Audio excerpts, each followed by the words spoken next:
Hello everyone, and welcome to another episode of Inside Out Smile. I'm your host, Dr. Amber Q, and I'd like to tell you about Freya. And who is Freya, you may ask? Well, Freya is a little apricot toy poodle. She's not mine, but I met her the other day. It was a gorgeous sunny day. It's been really quite hot in the UK, and I am hoping for a hot September. And things are looking good because it was exceptionally hot today. It was 28 Celsius today. And so that's great. That's great. So I was walking along the common, enjoying the beautiful weather. It was a day where it wasn't that hot, so that was good. And I was thinking to myself, I need to get back. And then suddenly on a park bench, I saw the loveliest young lady. And it was so funny because she was blonde and she had the most gorgeous little apricot toy poodle. Now, of course, when I had my toy poodle, I basically got a black toy poodle to match with my hair. And it's really interesting because the poodle just looked so sweet. I was compelled to stop as I was walking past. Honestly, I was just utterly,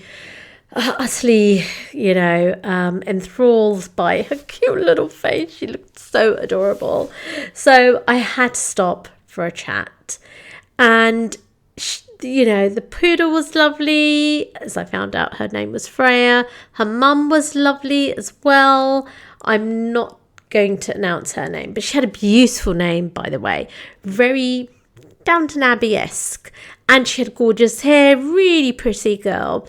And we ended up talking and having a chat, and she was just telling me about her life and the things she does, and we were chatting about Freya, and then I was just giving some love to Freya, and it was just wonderful. It was like therapy for me, honestly, stroking a poodle. It was so lovely.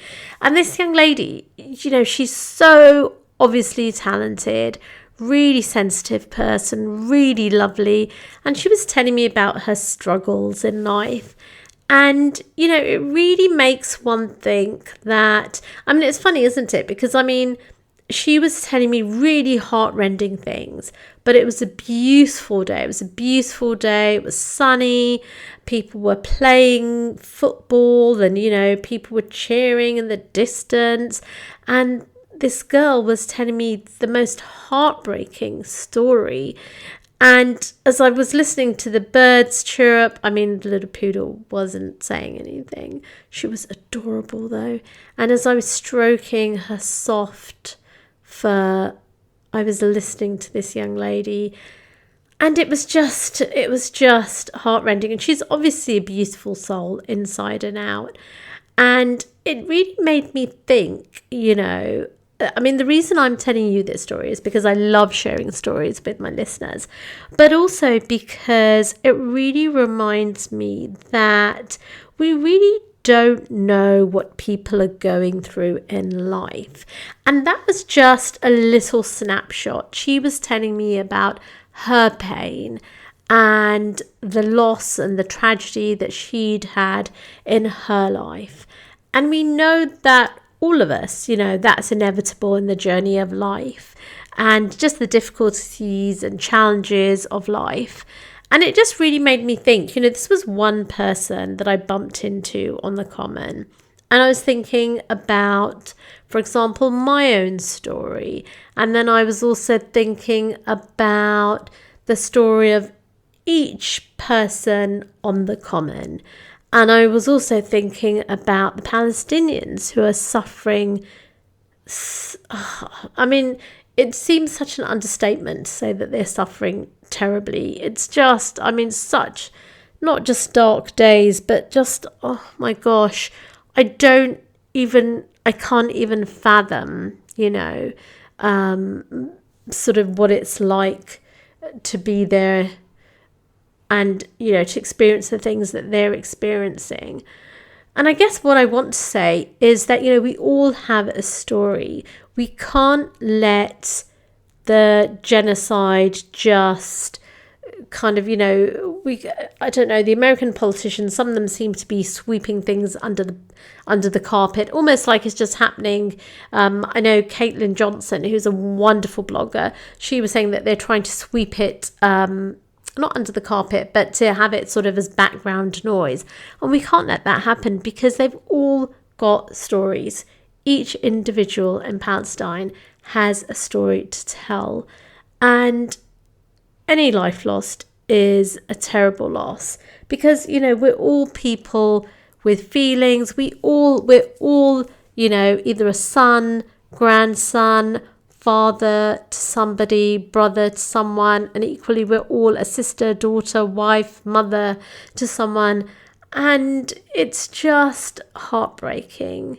And I think that if we, rather than just, I don't know, hurrying past people, we see people as the same as us, where we've all got hopes, dreams and aspirations, and we've all got our insecurities and fears.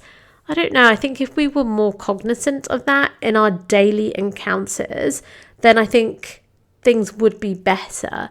But I also feel that part and parcel of that not happening as much is because we have become so automated. Everyone's staring at their phones, whether they're out walking, running, whether they're sort of in a supermarket, whether they're driving. You know, everyone is just so distracted. And because they are, we actually miss those golden opportunities that are in front of us. And it's these things that make life beautiful. It's the interaction with humanity. So, I don't know, it's just something that I've been really thinking about. I really liked that young lady and her adorable poodle. And so I guess as we go through our day, I guess what I'm saying is that everyone has a story, and everyone's story is equally important, because we are all human beings. So in your next interaction, just try and be really present. That's what I'm trying to do. And I have to admit, I love speaking to people. Obviously, it's a bonus if they've got an adorable poodle. And poodles are just the best. And it's so funny, actually, when you know, I was showing her a picture of my poodle. And it's just, I don't know, it's just, you know, it's just wonderful. And it's so funny because she follows, I was speaking about the people that I follow on Instagram, poodle people. And she follows those people as well. And then I was saying how I'd met them and they were lovely people and their poodles were lovely. And we were chatting away. So we had so much in common. She was such a lovely person. And that's the thing. We've got, you know, if we actually look around, I bet we've got so much more in common with others than we had actually imagined or anticipated. You know, I bet you it'd be a surprise. So, yeah, I guess what I'm saying is, let's not dehumanize anyone, and let's start rehumanizing people, starting with our neighbours, with our local community, and of course people that are suffering all over the world, including those who are undergoing a genocide in Palestine, in Sudan, and just other places in the world as well. Until the next episode, let's all create connection and not just change lives, but save lives.